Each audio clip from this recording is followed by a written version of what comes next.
Post-mortem photography is the practice of photographing recently deceased people, which began in the 19th century with the invention of the daguerreotype and photography.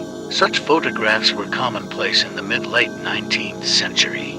Photographer services were quite expensive for a long time, and many poor families could not afford to take photos of family members during their lifetime, and only when someone in the family died, reluctantly, they decided to fork out in order to perpetuate the memory of the deceased, and at the same time, immortalize yourself by taking a photo nearby so as not to spend money on a separate photo. Such photographs served as a kind of sentimental souvenir in memory of the deceased. Photographing deceased children and newborns became especially popular, since the infant mortality rate during the Victorian era was very high, and such photographs were sometimes the only portraits of children left to the family as a keepsake. In addition, living children were difficult to photograph due to the long exposure times of daguerreotypes. The popularity of posthumous photography peaked at the end of the 19th century, but later began to decline.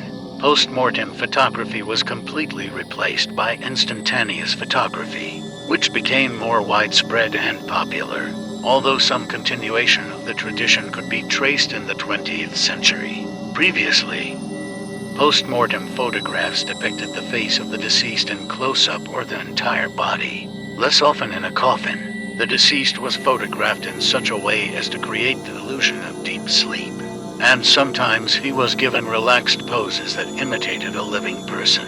Children were usually placed in strollers, on high chairs or sofas, surrounded by their favorite toys and dolls. It was also common to photograph the entire family or immediate relatives, usually the mother, brothers or sisters, together with the deceased. Such staged photographs were taken both in the house of the deceased and in the photographer's studio.